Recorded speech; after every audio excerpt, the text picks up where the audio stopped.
राजेंद्र राजन जी के पास। राजेंद्र राजन जी अपनी स्मृतियों को साझा करें।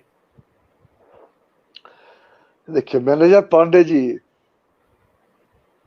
से सरोकार इसलिए भी है कि हमारे ही गृह राज्य के हैं थे, और गोपालगंज जैसे जो सिवान का बाद में कट के जिला बना, वहां के एक ऐसे गांव में जन्म हुआ था जहां शिक्षा का कोई प्रसार नहीं था, और उच्च शिक्षा प्राप्त व्यक्ति संभवतः यह पहला थे। यूपी और बिहार दोनों इनके साथ इस रूप में जुड़ा कि प्रारंभिक शिक्षा इनकी बिहार से हुई, गांव से हुई, और उच्च शिक्षा के लिए ये बनारस गए, और बीएचयू से ही इन्होंने अपनी उच्च शिक्षा प्राप्त की, और बरेली में इन्होंने अपना शिक्षण कार्य शुरू किया। जेएनयू से इनकी ख्याति बढ़ी, और इसलिए बिहार से इनका सरोकार तभी तक का रहा जब तक ये विद्यार्थी जीवन में यहाँ से थे। उसके बाद तो इनका यूपी और दिल्ली से वास्ता जुड़ गया, गांव आना जाना कम हो गया, लेकिन परिवार गांव ही रहता था। एक बेटा इनका आनंद था, एकमात्र बेटा, और वो बेटा जिस स्थिति में गुजर गया, इनको काफी सदमा लगा।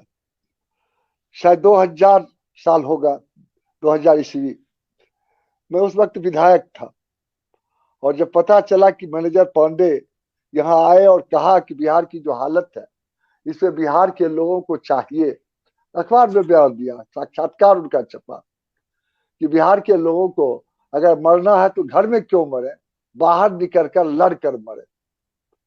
और इस तरह का जो एक मार्मिक अपील दिया बिहार में, जिस तरह की खुरेजी चल रही थी, कब कौन कहाँ मारा जाएगा ठिकाना नहीं, लौट के घर आएगा कि नहीं, यह स्थिति थी। एक अराजक दौर था बिहार में 2000 में, और इससे उद्वेलित होकर इनका साहित्यकार इनको चुप रहने नहीं दिया, और इन्होंने इस तरह का वक्तव्य दे दिया।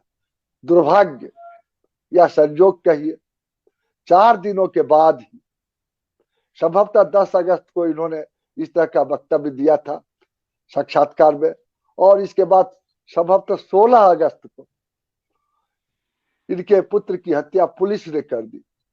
जो इनका बेटा सामाजिक कार्यों में वहां काफी सक्रिय था, अपने इलाके में लोकप्रिय भी था, और अपनी खेती गृहस्थी के साथ साथ वो सामाजिक जीवन से भी जुड़ा हुआ था, और उस इलाके के जो खूंखार, चूंकि दबंगों का वो क्षेत्र माना जाता था, उन दबंगों से लड़ने का काम इसने किया था।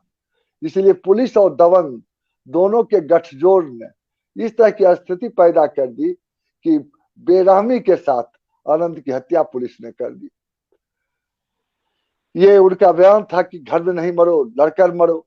उनके बेटा को ही इसका उदाहरण बनना पड़ा, टूट गए थे वो। लेकिन हम लोगों ने विधानसभा में जितना जो सवाल सभी लोगों ने उठाया, सत्ता पक्ष के साथ जुड़ के भी जो लोग थे और जिनका लगाव मैनेजर पांडे से था, जो भोजपुरी इलाके के थे, चूंकि ये भोजपुरी थे, जिनकी भावनाएं उनसे जुड़ी हुई थी, उन लोगों ने भी इसमें सहयोग किया जब हम लोगों ने इस सवाल को उठाया। एक जबरदस्त रूप से विधानसभा में सवाल उठा, लेकिन केवल विधानसभा तक की बात नहीं रही, पटने में विशाल जुलूस निकला मैनेजर पांडे के समर्थन में, उनकी सहानुभूति में, उनके पुत्र की हत्या के विरोध में। बेगूसराय में हमने उस धरना कार्यक्रम को आयोजित किया था, जिसमें जलेश, जसम, परलेश और तमाम बौद्धिक लोग शरीक हुए थे। इससे उनको हिम्मत मिली, और जब उनसे मुलाकात तो उन्होंने कहा कि हमको हिम्मत आम लोगों के प्रतिरोध से मिली। प्रतिरोध का साहित्य रचता रहा, आलोचना जो मेरी है वो मुख्य रूप से जन प्रतिरोध की है, और मैं आलोचना को, साहित्य को जीवन से अलग करके कभी देख ही नहीं पाया। इसीलिए जन पक्षधर साहित्य को कैसे आगे बढ़ाया जाए, मेरी आलोचना का विषय यही रहा है। और जब जनता हमारे पक्ष में धरना में बैठी, सड़कों पर आए, जुलूस निकाला, वक्तव्य दिया, तो इससे हमको ताकत मिली, और इस ताकत से हमने फिर अपने आप को संभाला। दिनकर सम्मान जब उनको बेगूसराय के दिनकर जी के गांव सिमरिया में दिया जा रहा था, तो आए थे और उनसे मेरी बातचीत हुई थी। हमने कहा कि आपका कद भले छोटा हो, व्यक्तित्व इतना विशाल है, और जिन चीजों को जिस गहराई के साथ आप प्रकट करते हैं, आपके दौर के बड़े बड़े आलोचक भी इस गंभीरता से उन सवालों को नहीं ले पाते हैं।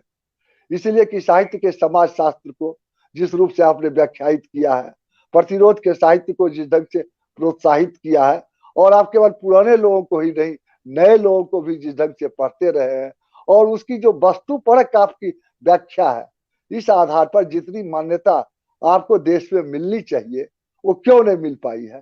तो उन्होंने सुनाया एक दिनकर की डायरी का एक अंश, कहा कि दिनकर ने लिखा कि बिहार में मैं पैदा नहीं हुआ होता तो जो प्रसिद्धि मध्य प्रदेश और उत्तर प्रदेश में साहित्यकारों को जिस रूप में मिल जाती है, एक दूसरे को जो वहां सराहते हैं, ये बिहार में संस्कृति नहीं है।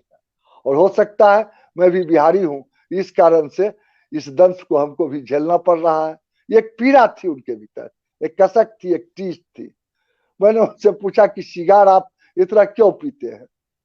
कहा छोड़ो इन बातों को, आदत ऐसी बन गई है, मैं इसका गुलाम हो गया हूँ। गुलामी के खिलाफ भले ही मैं लिखता बोलता हूँ, लेकिन मैं इसका गुलाम हो चुका हूँ, और मेरी पहचान ये बन चुकी है, जो अभी हमारे दीपक मल्लिक जी ने कहा कि उनकी खास पहचान बनी हुई थी। और इस आधार पर जो मैनेजर पांडे से बातचीत हुई, उन बातचीत के आधार पर मैं कह सकता हूं कि उनके भीतर एक टीस, एक पीड़ा, सर्वत्र कैसे समाज के अंदर जनता की मूल बातें सामने आए, इसकी व्याकुलता थी। और साहित्य को भी इसी कसौटी पर कसकर वो देखा करते थे।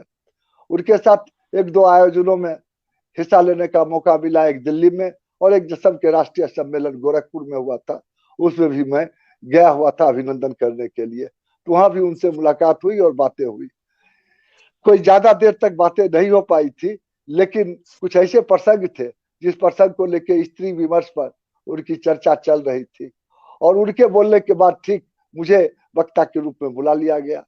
और उस प्रसंग में स्त्री विमर्श के सिलसिले में कुछ ऐसी बातें आ गई कि मुझे बाद में विश्वनाथ त्रिपाठी जी उनके बगल में बैठे थे, कहा था कि आपकी बातों को सुन के जो खाना खाकर जाने वाले थे मैनेजर पांडे जी, बिना खाए चले गए, मैं रोकता रहा, नहीं रुके। तो मुझे लगा कि मैं अनजान में ही सही कुछ ऐसी बातें कह दिया जो उनकी दुखती रग को छू गया, और इस कारण से मुझे लगा कि कभी मुलाकात हो, माफी उनसे मांगू, लेकिन मुलाकात हुई भी, लेकिन माफी मैं मांग नहीं सका।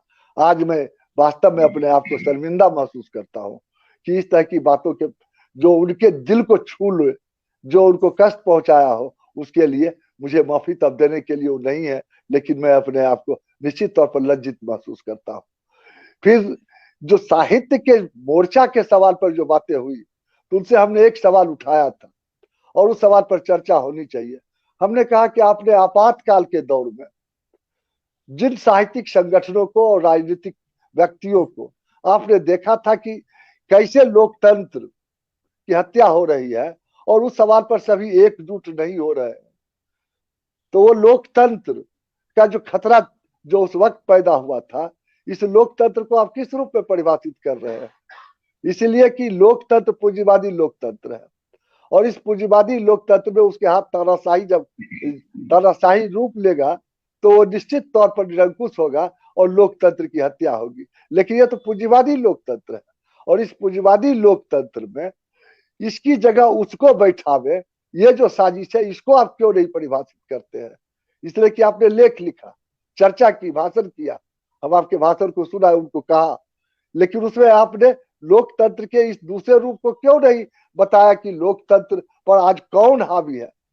अभी वो तो नहीं रहे, लेकिन उसका कल ही मुजफ्फरपुर में मैंने इस बात की चर्चा की, उनका नाम लेते हुए, कि वो लोकतंत्र के बचाने के लिए कितना व्याकुल थे, और इमरजेंसी पीरियड में जो उन्होंने जिस ढंग के वक्तव्य दिए थे, लिखा था, तो उसको आज अगर वो रहते तो फिर से उनको लिखना पड़ता कि आज लोकतंत्र की रक्षा के लिए क्या किया जाए। इसलिए कि अभी दो उपचुनाव बिहार में हुए, एक उपचुनाव मोकामा में था, दूसरा गोपालगंज में। हमने कहा इस चुनाव का अगर वो उनको कहा जाता कि विश्लेषण कीजिए, तो एक और महामाफिया जिसको हम कह रहे हैं धर्मनिरपेक्ष माफिया, और दूसरा है सांप्रदायिक माफिया। एक बीजेपी से है, एक महागठबंधन हम लोगों के सपोर्ट से है, वामपंथ और महागठबंधन का मिलाजुला कैंडिडेट, और दोनों माफिया है। तो कहा लोकतंत्र के लिए धर्मनिरपेक्षता के आधार पर हमको एक माफिया को चुनना है, और दूसरा लोकतंत्र का जो हत्यारा है, सांप्रदायिक है, उसका विरोध करना है। लेकिन लोकतंत्र किसके कब्जे में है? माफिया के कब्जे में। लेकिन वो तो रहे नहीं। आज इस सवाल को प्रमुखता के साथ, चूंकि लोकतंत्र के साथ, लोक साहित्य के साथ, लोक समाज के साथ जो उनका वास्ता था, इस सवाल पर उनको श्रद्धांजलि देते हुए हमें विचार करना चाहिए कि लोकतंत्र आज उल्टी गिनती गिन रहा है, इसको बचाने के लिए क्या हो।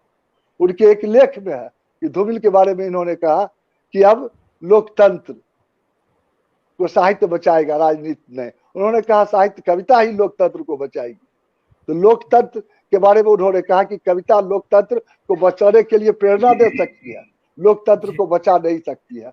लोकतंत्र को बचाने के लिए राजनीतिक शक्ति चाहिए, और इसलिए जो बटी हुई राजनीतिक शक्तियां है, जो परिवर्तन कामी है, उसकी एकता कैसे हो, और साहित्य और संस्कृति की एकता कैसे हो, जो लोकतंत्र की रक्षा हो सके।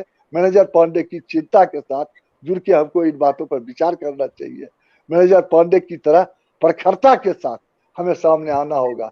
वो बोलते थे बहुत ही भर्राई आवाज में, लेकिन दमदार तरीके से।